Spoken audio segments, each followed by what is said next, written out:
On this particular segment, we continue to get expectations from the young people, young entrepreneurs, from this new administration under the United Party for National Development. Joining us is Mr. Mbuyoti Chola. He's the president of the Youth Entrepreneurs Association of Zambia, also CEO of Digital Blue Media Marketing and Advertising Company. Mr. Chola, welcome to Millennium, Kwacha. Thank you very much. It's good to have you. First things first, I want to find out from you what the Youth Entrepreneurs Association of Zambia is about, what you do. Okay, so Youth Entrepreneurs Association of Zambia is an autonomous countrywide youth entrepreneurs based association and non-governmental and non-profit making. It was established in 1989 through a long time. Yeah, quite a long time. But the old folks have not started it by now, I think. I didn't want to ask whether you were born by then or not, but yeah, I'll ask that for sure. I think I'll answer that question off air. Yeah, right. So when it was started out of a program called SELP by the International Labour Organization. It was targeting school leavers, pupils actually, enabled to give them entrepreneurial skills after they're out of school. But it ended up being more interesting, and they tried to extend it to every young person out there, and then the association was born from then. So 1989, it had been running, did several projects, but I think by the early 20,000s, it started to fade out because then the people were growing out of age, and the team that is currently running it now just picked it up from 2019 and begin to literally rebrand it and just bounce back again, because the vision, I think, is great. It focuses more on inculcating the entrepreneurial skills and helping young entrepreneurs and those aspiring to be entrepreneurs, because the truth is entrepreneurship is the backbone of every economy. Without an entrepreneur, not even the government can create any job. They can create jobs, but not as much as they can with entrepreneurs. How are you doing that as an association? How are you inculcating the spirit of entrepreneurship in the young people? What programs, what services are you engaged in? Okay, so we focus mainly on our pillars are really to educate, network, and grow. So some of the things that we do organize seminars and indabas, including trainings. For example, one of the things that we're preparing for now, which is quite exciting, is a training and funding program. So we're not saying, look, we're going to go to the government, we need money to empower. So what we started to do is we're putting a small figure for that training, for the skill, because we believe that most entrepreneurs fail because of the lack of the skill, not because the money is not really there, but the skill. We can give them the money, but then they fail. So we'll organize the training, train them in the fundamentals of entrepreneurship, and then ask them not to submit business plans. Then the same amounts that they were paying, I think we about 70% of the money people are paying. 30% is going towards mobilizing that training. 70% is being given back to the young entrepreneurs as loans. You give it back to them. Those that have great ideas. Then we feel like that's a good start, because if you start that, it's much easier to ask another person, say, hey, can you also help to fund these young people? So we believe we, the young people, can start that, and that's what we're trying to inculcate. So if you look at that, there's training and empowering, which leads to growth. Are you being funded at the moment? No. Self-financed? Self-financed. The few young people that we have on board in the executive, they sacrifice every penny they have. I'd want to find out, just to get an overview on how far we've come as a nation. We've been talking about the need for our young people out there to embrace entrepreneurship, to take this up, not to just rely on the white-collar job, the white-collar that you have, Mr. Chola. Which I didn't have some time ago when I started. I would want to find out the developments that are taking place. Do you feel we are on course in ensuring that entrepreneurship thrives in the country? And in answering that, I would also want you to maybe share some of the gaps that are there before this particular sector receives the much needed support base. Okay. So let me start by stating the illusion that most people think entrepreneurs need. The most illusion people think is entrepreneurs need capital. I think it's an illusion, because if you give capital to entrepreneurs now and the environment is not favorable for them, they'll still fail. So the main thing that we need to really address is the favorable environment. And we talk about favorable environment. Right now, the things that are choking most entrepreneurs is 2, early stage taxation, especially for the younger ones. Like, it really chokes. And if you look at this closely, it has resulted into a lot of tax evasions. Most young people don't register their business because they're scared.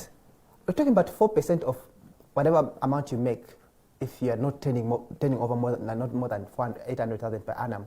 And how many entrepreneurs are taking not more than that? A lot of them, if any, almost every young person is not turning that much. So I think we need to differentiate the economy in the third world and in the developed world. Because it's like I tell people, a startup in Zambia and a startup in the USA are two totally different scenarios. Yeah. A startup in Zambia, we're talking about someone starting up a business with a 5,000 Kwacha. In the US, we're talking about someone starting a business probably even $100,000. So if you tell me, oh, you're a startup, we need you to pick... No. Understand where we are. I'm a startup with 5,000 Kwacha. So on top of that, I'm starting with 5,000 Kwacha. One is taxation. The second one, even the banking services. Most young entrepreneurs right now are avoiding to bank. Why? Because the cost is too high. Ask me, if I'm making 1,000 Kwacha pay per month and I'm starting, and that's real. Yeah, a lot of young people, they're trying their best and they're just making 1,000 Kwacha and the bank is going to charge you 150 Kwacha. As monthly charge. As a monthly charge. Where does that take you? I'm glad that lately I'm not promoting FNB. It's my bank. I love it. But I just noticed one latest account that they introduced, which they call the startup account. So far, I think it's the only bank with a startup account, which is 59 Kwacha. And I think they deserve to be applauded for that because the lowest in Zambia was 86 Kwacha, and it was still by FNB. I'm not saying they're the best bank, but if we can lower these costs to much lower than that. I do understand what you're saying, and just a few days ago, I was having a conversation with another entrepreneur who mentioned that one of the greatest challenges that young people are facing in their startups is the huge taxes that they have to pay.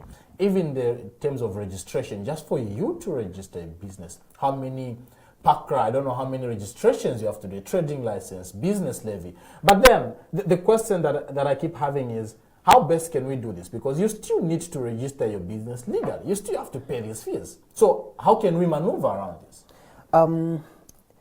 The registration, I think actually things like PACRA are more favorable. ZRA doesn't charge to register, they don't charge you anything. But you find that when you move from sector to sector, that's when now the cumbersomeness comes in, the unnecessary cost comes in. There are certain sectors that are deliberately set up in a way that they've got a barrier to entry. For example, the financial sector is one of the most, it's really has a lot of barriers to it. The construction sectors, I don't know how many regulators are there in construction. And each of them you have to pay them annually. Yeah. So if it's a startup has got a 10,000 Kwacha, you can't enter the construction industry with 10,000 Kwacha. If you want to enter into finance, you can't enter there with less than 10,000 Kwacha. Because the cost, Bank of Zambia alone, to get a trading license for micro-lending, you need at least 20,000. Just a license. Just a license. Just a before license. Before you even start working. Yeah. Okay. Do you only pay the Bank of Zambia alone? You have to register the Bankers Association of Zambia. If you don't do that, if you go in as a micro lender, you won't be given access to the credit bureau, which increases your risks. Then what's the point of being there? And what I'm getting from your explanation is like we have these regulations maybe in each particular sector depending on what it is. You mentioned banking and construction. It's like they're there to favor more the big already existing companies, and it's hard for the upcoming entrepreneurs like me to be able to partake in that particular sector. Now, how best can the young people be able to package themselves in a way that they're still able to overcome these challenges that they are facing like on a daily basis? Okay, the fact that these barriers are already there, so of course, if government cannot relax them for everyone else, there are bodies like the Youth Entrepreneurs Association of Zambia. There can be exceptions to youth entrepreneurs that are attached to that particular body. For example, if you say you're a startup, then you're associated to an association. They say, okay, every member of this association who is a youth, they get maybe, I know in the manifesto for UPND, it's there that they're advocating for tax exemption for small businesses that are starting up. That's a good move. If they do that, it eases a little bit of things. And if they also give priorities for certain businesses, young businesses that want to enter certain industry to be exempted from that. Of course, we can't say, oh, just rule it up.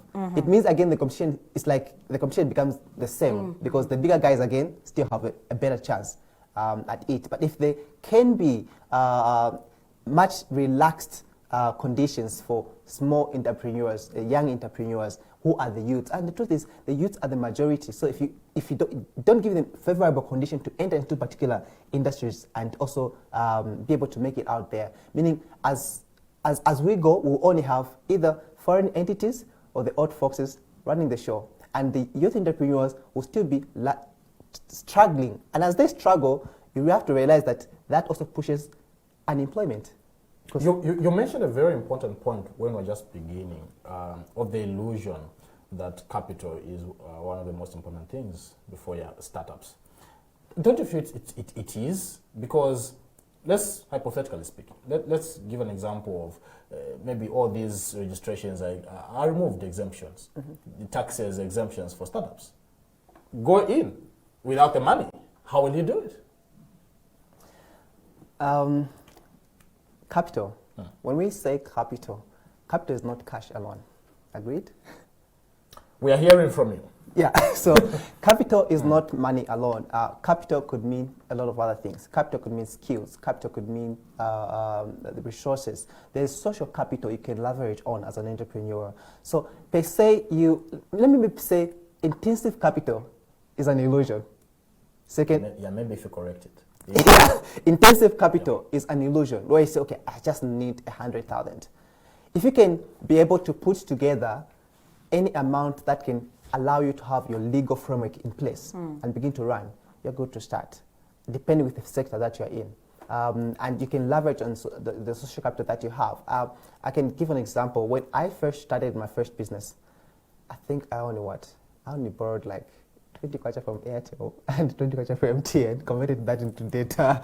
And the first deal that I managed to get illegally without registering, I quickly rushed to get my legal framework in place and started to leverage on that. And before I knew it, I started to plow back the little profit that you're making. And so I think it's also the process. That's why we're saying the skills aspect, the training aspect is very key to also entrepreneurs, because one can say, I don't have the capital, give them the money, they don't have the skills on how to scale up their business, and they still fail.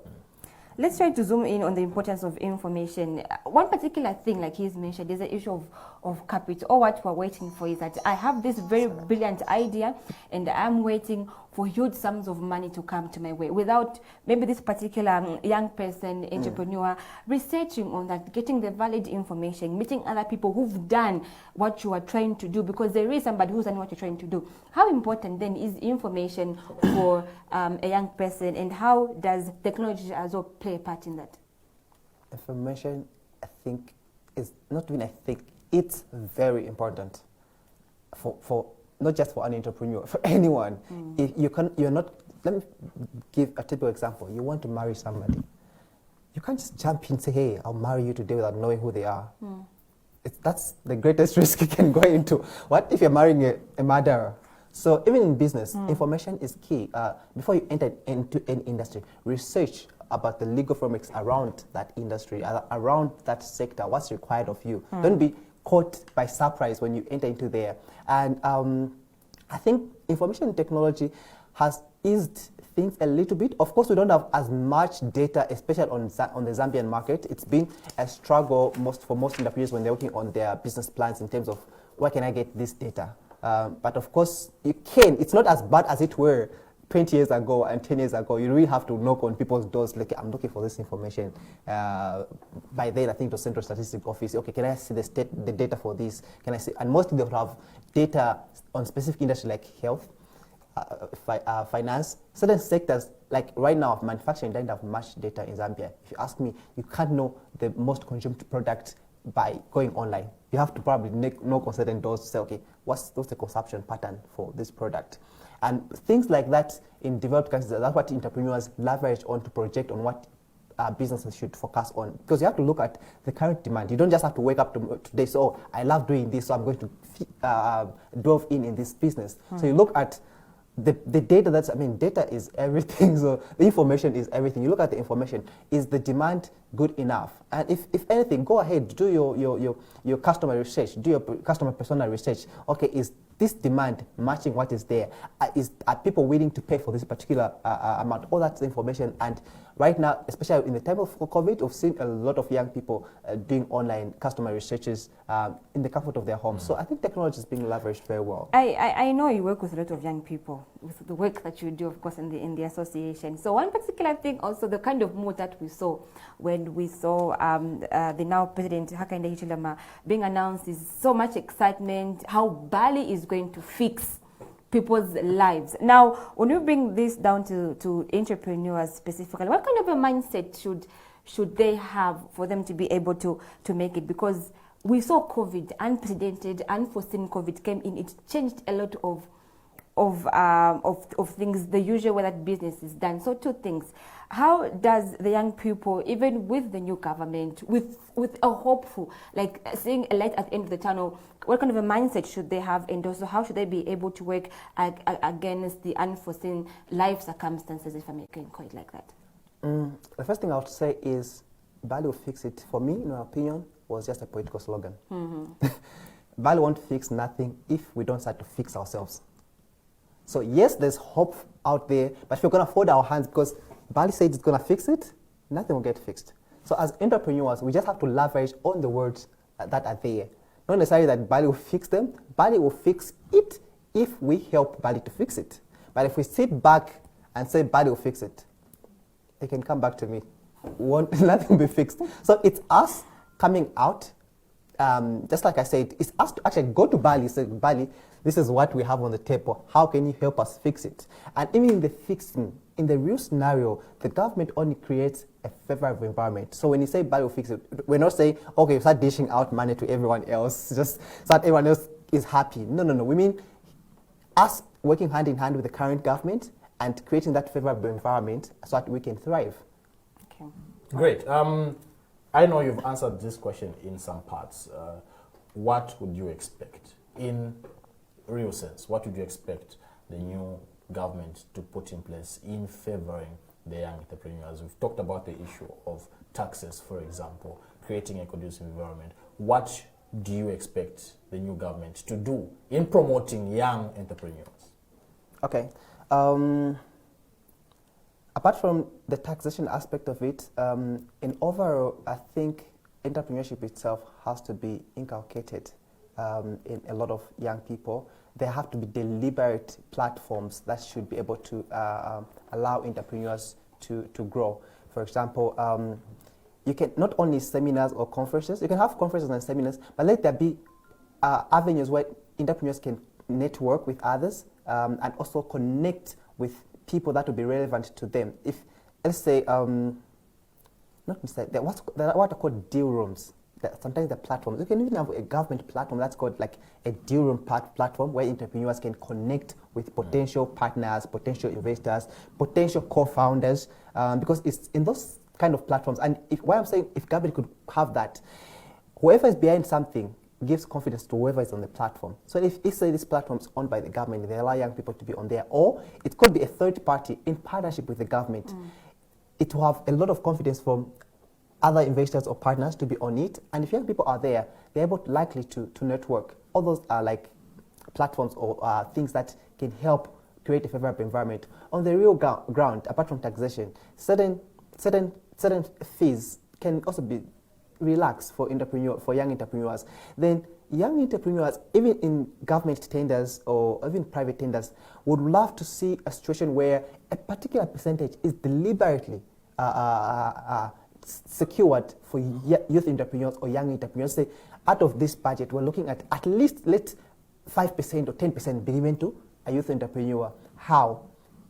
Youth Entrepreneur Association of Zambia is there. If a youth entrepreneur is associated to is registered as a member of that association, they just need to attach their certificates. They can verify is this person a member. Although we've got two of these. Okay, this contract. Let's say it's a road. We just need someone who can supply this. Maybe supply this particular materials, and maybe can we give this to the young person? We've not had such policies before where a deliberate percentage is being given to youth. It's just they'll just say Zambians, but who are the bigger guys in the construction industry, for example?